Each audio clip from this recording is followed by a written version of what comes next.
Welcome to another episode of Morning Block.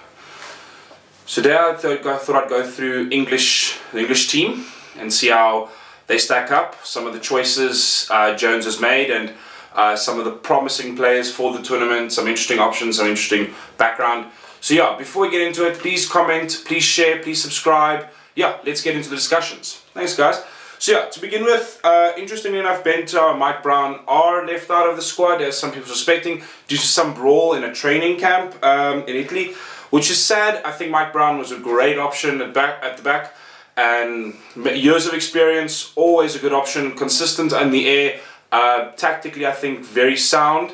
But yeah, it's a bit of a sad one, but we'll see. Obviously there was reasons for it. Jones felt that there was a bad vibe in the team, or was affecting the team culture, and maybe that was the case. And if that's the case, I get it. Unfortunately, rugby is hugely about team culture. Unfortunately, it's not like many sports where you can have a couple standout stars. It's definitely more about your weakest man is how weak the team is. Every player has to count. So, and that's not only on the field but off the field as well. As you play rugby with heart, you play rugby for the man next to you. And if you don't want to play for the man next to him, your team has already lost the game. So yeah, let's get into some of the highlighting players. Novopolo, I think he's a good option. Unfortunately, I question his fitness. He hasn't a lot of game time, and the game time he has had hasn't been long. So I'm hoping he can action, but like many other players that have spoken about this tournament, Pocock, Kritalik, unfortunately, you got to take those players and hope for the best, as they are definitely worth bringing in on those crunch times when you need them. Joe Marler has had quite a good season scrumming. England's not the strongest scrumming nation this year, in my opinion, but coming back from retirement has definitely been a good push, and and I think he's helped from that. So I get why Jones brought him back and why they're trying to beef up that position, as I think it is probably one of the weaker areas in England's attack. And as we've seen in the last few games, especially like Ireland recently against Wales, South Africa against Argentina, New Zealand often, if you've got a strong, outstanding scrum, the penalties just flow, and it can really affect the flow of your team if you're trying to attack. It is some questions people have brought up in World Rugby about, does that give a team too much power? But at the same time, you can also argue, doesn't it mean you need to actually have a stronger scrum? So that's fair.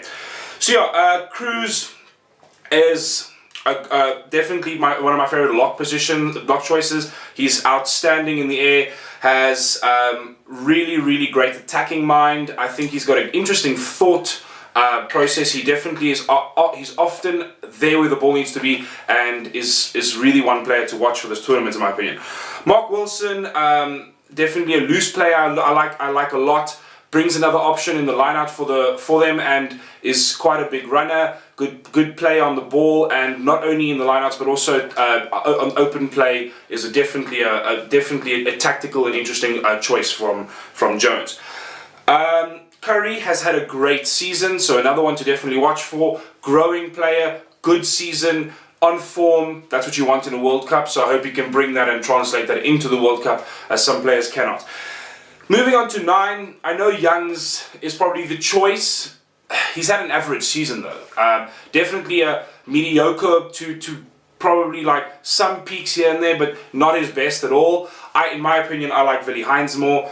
Willi Heinz definitely has showcased his ability, and it's nice to see England have that second choice in the case. So Ben Youngs is definitely the choice, but I think it's nice to see that there's definitely some up-and-coming players who are outclassing their predecessors, and maybe even could take that position if England need it, which is good to see. Farrell, in my opinion, definitely still the top option. Ford is good, but Farrell is definitely a linchpin in that English team. He does command the backline very well, very calm under pressure, and I think takes a massive amount of leadership in the team that is needed. So overall, I definitely like him in that position.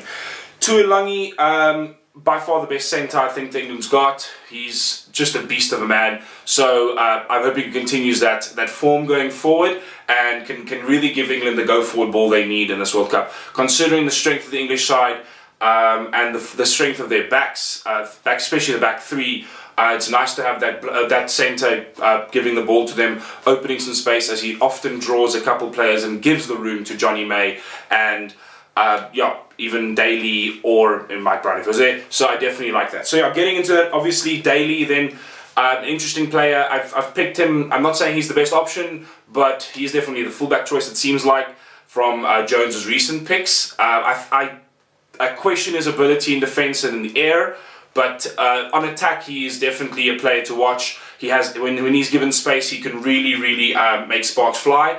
I just worry a little if teams could exploit him in the air, which many teams do, especially teams like South Africa. I find that's something they probably would exploit if they do meet, but we'll see how it goes. But yeah, that's my basic analysis of some of the big player areas to watch.